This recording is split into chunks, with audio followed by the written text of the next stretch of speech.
partir de ahora ya nos vamos a adentrar plenamente en lo que es los costos, así que vamos a trabajar con algunos conceptos básicos, ¿sí?, que nos van a acompañar a lo largo de toda la materia. Así que es importante entender bien las diferencias que vamos a hablar ahora y estos conceptos que siempre los vamos a tener que tener en cuenta al momento de algún cálculo, ¿sí? Lo primero que vamos a hacer va a ser diferenciar, ¿sí?, los conceptos de costo, gasto y pérdida. Puede ser entonces que al principio de la carrera los usábamos un poquito como sinónimos, ¿sí?, pero eso ya no va más, así que tenemos que usarlos con propiedad, ¿sí?, en el momento que corresponde. Bien, ¿qué son los costos? ¿Sí? Hablamos de costo, ¿sí?, como el sacrificio que hacemos para obtener algún beneficio o evitar alguna pérdida, ¿sí? Fíjense que estamos hablando de la palabra sacrificio. Esto es muy importante porque nos vamos a encontrar, ya vamos a ver las clasificaciones, con costos erogables y no erogables, ¿sí? Entonces no podemos hablar del costo como una salida de dinero porque puede ser un costo la depreciación de una máquina, ¿sí? Entonces siempre hablamos de la palabrita sacrificio. ¿Qué tienen de característica los costos? ¿Sí? Los costos van a permanecer como activos mientras tengan ese potencial de generar la ganancia o evitar la pérdida, ¿sí? Entonces los costos son activos. Siempre entonces generar la ganancia o evitar la pérdida.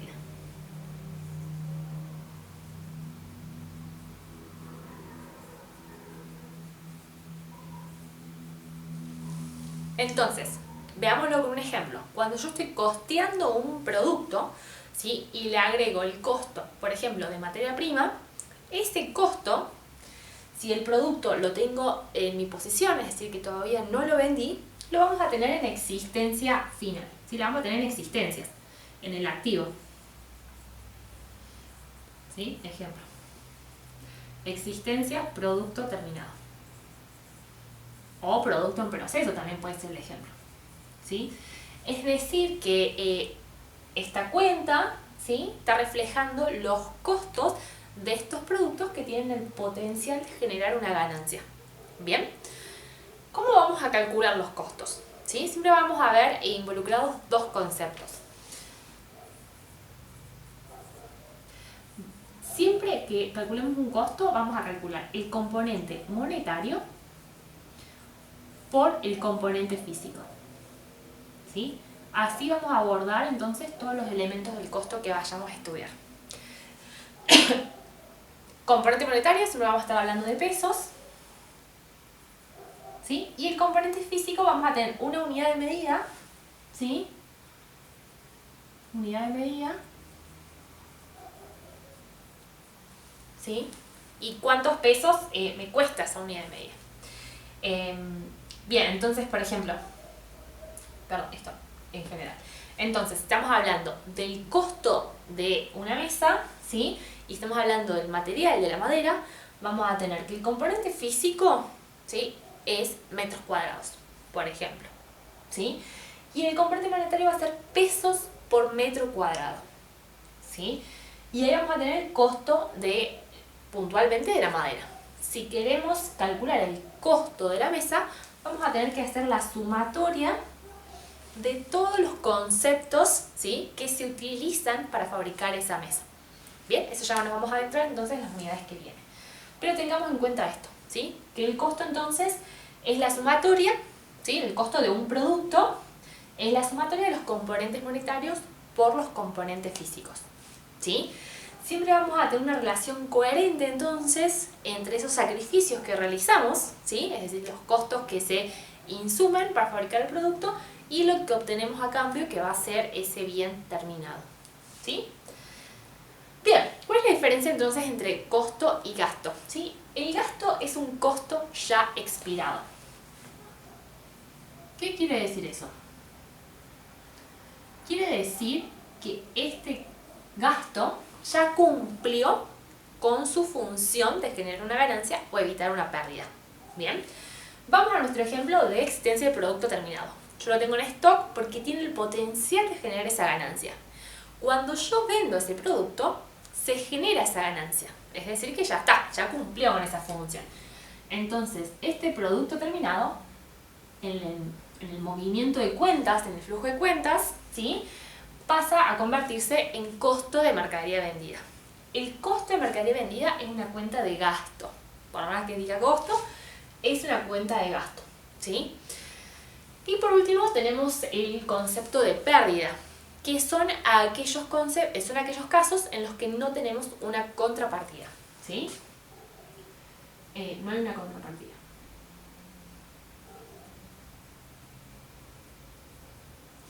Es decir, nosotros acá vendimos el producto, obtuvimos un beneficio. Acá no tenemos algo que nos favorezca a nosotros. Ejemplo, se quemó el depósito, ¿sí? Entonces, este producto terminado nos genera el beneficio y pasa a ser una pérdida siempre y cuando lo tengamos un seguro, ¿sí? Otra característica de la pérdida a tener en cuenta es que no tenemos control sobre esa pérdida. Nosotros no podemos decidir si se va a quemar una parte del depósito o se va a quemar todo el depósito, ¿sí? Entonces pasa directamente al estado de resultados, ¿bien? Esto entonces en cuanto a la diferencia de estos tres conceptos. Vamos a ver otras definiciones, ¿sí? Otros conceptos que tenemos que medir. Objeto de costos.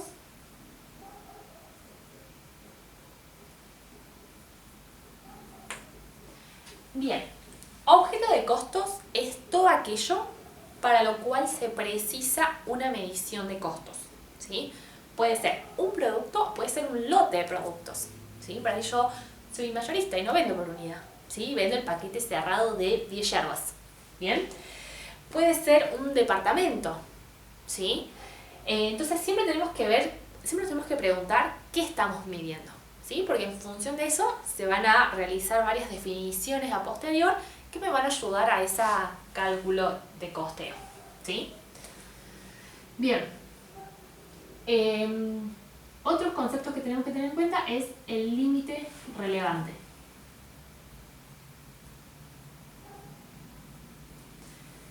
El límite relevante, ¿sí?, es el periodo de tiempo o el lapso por el cual una relación, ¿sí?, entre un concepto y es valedero, ¿sí? Por ejemplo, si yo digo este costo es fijo, ¿sí?, por ejemplo, el alquiler, ¿sí?, bueno, eso va a ser cierto hasta las 10.000 unidades, que es lo que me permite fabricar este depósito, ¿sí? Yo estoy pagando un depósito, pago 10.000 pesos y me permite decir que eso es un costo fijo, ¿sí? Entonces esa relación es valedera, ¿sí?, de decir que es un costo fijo hasta 10.000 unidades. Si yo quiero fabricar más, tengo que salir a buscar otro depósito. Entonces ya ese costo no pasa a ser fijo, ¿sí?, puede llegar a ser variable. Lo mismo puede ser en el tiempo, decir, che, este costo es fijo, el alquiler, pero si me lo actualizan cada 3 meses, ¿sí?, es fijo por 3 meses.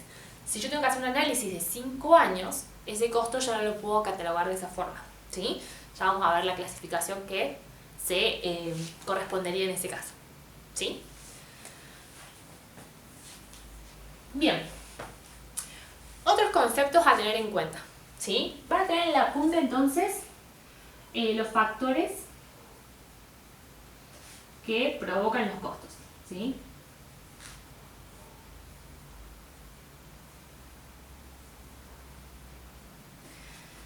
Bien, van a tener una lista bastante extensa de diferentes factores, situaciones que pueden hacer que ese costo cambie.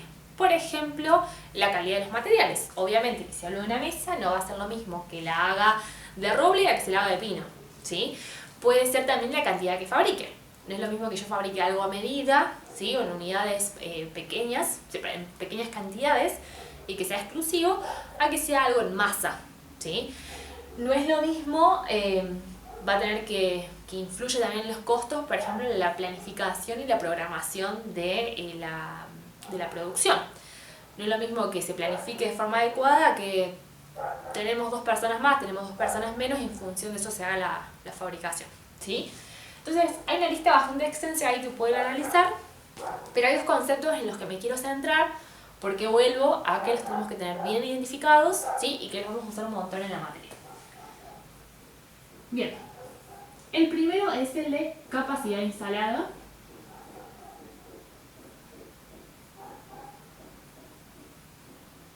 Y el segundo es el de nivel de actividad.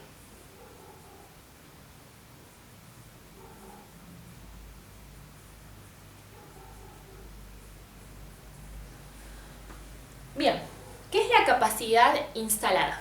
¿Sí? Es el potencial productivo de la organización. Es decir, lo máximo que puedo producir, dado, por ejemplo, el espacio físico que dispongo, dado la cantidad de máquinas que tengo. ¿Sí? Supongamos que es 10.000 unidades. ¿Sí? Este es mi potencial productivo. ¿Qué pasa con la capacidad instalada? Me genera costos fijos de estructura.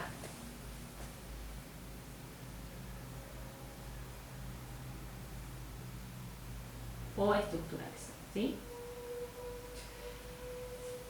Bien, por ejemplo, el alquiler de esa planta, la depreciación de esas máquinas, el mantenimiento de ese espacio físico. No es lo mismo que yo tenga un mantenimiento de un galpón grande a de un espacio más pequeño, ¿sí? ¿Qué pasa con esta capacidad instalada? Costos fijos de estructura, ¿sí? No es algo que yo pueda decidir cambiarlos de un día para el otro, ¿sí? Si yo quiero modificar estos costos, viene atado a decisiones de inversión o desinversión, ¿sí? Es decir, que los puedo modificar en el largo plazo nomás. ¿Qué otra cosa también? Decisiones de inversión y desinversión. Bien, ¿qué otra cosa a tener en cuenta con esta capacidad instalada? Tenemos dos tipos de capacidad instalada, ¿sí? La teórica y la práctica. Bien, la teórica es ese máximo potencial productivo, ¿sí? Las 10.000 unidades, considerando que no hay paradas de línea para nada, ¿sí? La práctica contempla algunas paradas de la línea de producción normales. Por ejemplo, hay que hacer un mantenimiento de las máquinas una vez al mes. Sabemos que una vez al mes no vamos a fabricar la cantidad prevista, ¿sí? Teniendo en cuenta que hay descansos normales de los operarios, por ejemplo, ¿sí? Bien, pasamos entonces al nivel de productividad. ¿Qué es el nivel de productividad? Es el grado de aprovechamiento de esa capacidad instalada, ¿sí? Yo esto sí lo puedo fluctuar en el tiempo. Por ejemplo, mi capacidad instalada es 10.000 unidades, vendo helados, sé que en invierno se consume menos helado, entonces en vez de fabricar 10.000 kilos de helados, voy a fabricar 6.000 kilos de helado, ¿sí? Entonces el nivel de actividad lo puedo fluctuar en el corto plazo por diferentes razones. ¿Qué me genera este costo, estos niveles de actividad? Me genera costos fijos operativos.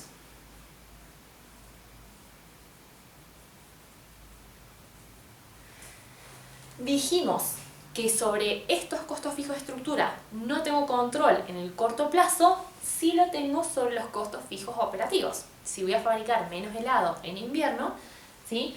No hace falta que tenga la misma cantidad de empleados en mayo, junio, que los que voy a tener en noviembre, diciembre para prepararme en el verano, ¿sí? Este nivel de actividad nos vamos a encontrar con tres tipos de nivel de actividad. Vamos a tener el presupuestado, el normal y el real. Bien, real, ¿sí? Es lo que realmente sucedió, digamos, lo vamos a conocer al final del periodo, no es un dato que tengamos de forma anticipada. Y el presupuestado lo vamos a tener antes, ¿sí? Es decir, te vamos a fabricar tantos kilos de helado. Bien. ¿Cuál es el normal? El normal es el promedio, ¿sí? De los últimos, por ejemplo, 5 años. Lo vamos a encontrar mucho esta palabrita en los prácticos, ¿sí? Y cuando tengamos que usar en los prácticos el nivel de actividad presupuestado, ¿sí? Y diga normal, lo vamos a tomar como sinónimo, ¿sí? Como diciendo, che, lo que pasó en los últimos 5 años es lo que va a pasar el año que viene o en el periodo que viene, ¿sí? Así que bueno, para tener en cuenta, real, ¿sí? Y presupuestado. Estos los vamos a usar un montón en el tema del nivel de actividad, así que el nivel de actividad lo podemos medir con diferentes medidas, ¿sí? Horas trabajadas, horas máquina, horas hombre, las unidades fabricadas, ¿Sí? Ya vamos a adentrarnos en eso también más adelante.